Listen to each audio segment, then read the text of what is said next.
Well, welcome back to my channel. Today it's gonna be in English. Okay, so if you are watching from Brazil or if you speak Portuguese, just click on the captions options here on YouTube. Okay, I want to talk a little bit about the enemies of learning, and that's a very interesting concept that I learned a few years ago when I was doing my program in ontological coaching. And as I say, ontology is the study of being. So this whole idea that before we jump into any kind of action plan to solve a problem, to solve a dilemma, or to achieve something we want for our lives, we are going to first of all take a look at us. And we're going to take a look at us in the terms of the beliefs that we have. Not only the beliefs from day to day, but the belief systems that we have. We're going to take a look at our emotions and how we deal with our emotions, and also how all of this is connected to our body, to the way we show up in front of other people, and also to the way our body manifests to ourselves, to our healthy relationships, and also to our energy. Do we have energy to live throughout the day, or are we always tired? Are we always having to lean into coffee or caffeine or other products? So, in this idea of ontology, it's very important, a concept that I want to offer to you, that when we talk about human development, we don't talk about change, because the whole idea of change implies that there is something wrong with you. So if I tell you, hey, look, you need to change as a person in order to get the promotion you want in your company, or you need to change to be able to fix that relationship, I'm basically asking something impossible to you.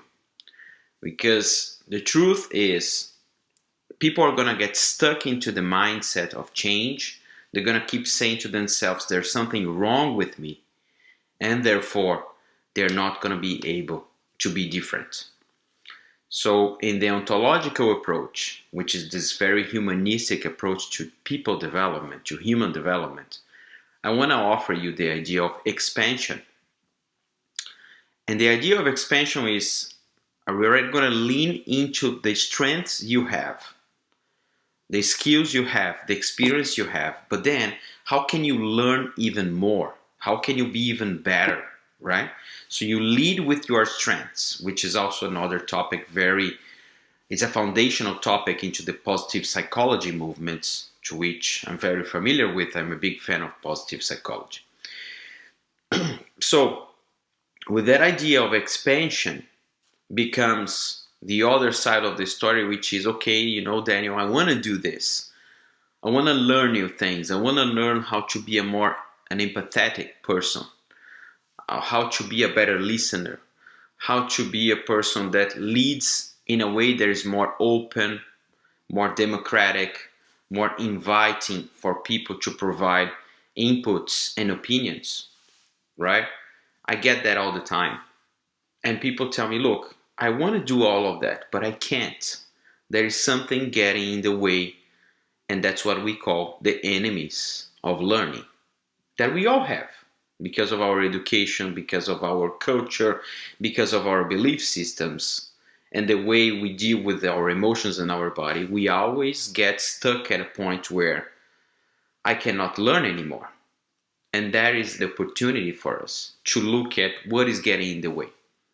So today I want to talk about two very common enemies of learning. There's more, okay, but I want to keep this video short, so I'm going to talk about two. One is when we get addicted to answers. And that's very common in the corporate world when you talk about the work we do in a company, because we are always running from meeting to meeting, from place to place. And it's very common that people, they already ask a question and they don't pay attention to the question. What they really want to hear is the answer. So this idea of I'm addicted to answers, and for every challenge, for everything, I need to have an answer. It's actually a great problem, because by nature, you're not going to get an answer for everything. There's many things in life you're not going to get an answer. So pay attention. Are you addicted to answers? And how is that getting in the way of your learning? And then the second aspect that is also related to this is people that are addicted to certainty.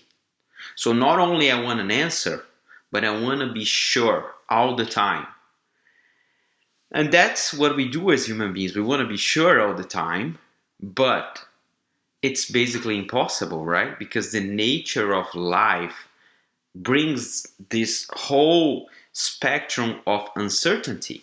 So there's so much uncertainty in life, right? I mean, some accidents might happen. You might be very safe in your life, but you might have some accidents. Like yesterday, I was riding a bike and I had a flat tire. I don't control that, right? So that's the whole uncertainty. How can I know that if I do my job the best way possible, I'm going to be successful in my career? I need to know that I'm going to be successful. I need to know I'm going to get the promotion. I need to know people like me. Well, you're not going to know. You cannot have certainty on that, You may do everything that is under your control to get very close to where you want to be. We are not going to be able to have 100% certainty.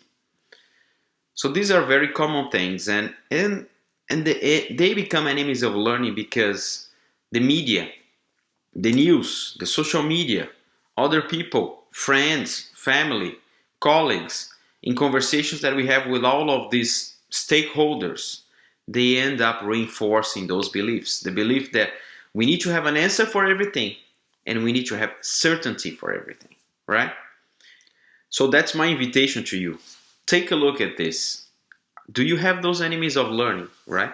How they are getting in the way of your progress as a person, in your life, as a human being, and also in your career. And how to embrace a different way of being, a way of being that's going to be based on expansion, it's going to be based on flexibility, right? And I want to also offer to you exercises, Look after this. You can definitely practice exercise with your body, with your mind, that are going to foster creativity, right? A great exercise I used to practice, and I really love that, is improvisation, right? Improvisation. I did a couple of classes, many years ago of theater. And if you do improv classes, you're going to have to train that by nature, because in that setting, which by the way is very similar to the life setting we have every day, you need to improvise. So that's my invitation to you this week, starting this week. Start to improvise. If something comes to your way, you do not need to have a plan that is fully baked all the time in all the situations. Open yourself for the beauty of improvisation. Open yourself for the beauty of learning. Have a fantastic week. Subscribe to my channel, leave your comments here, and enjoy.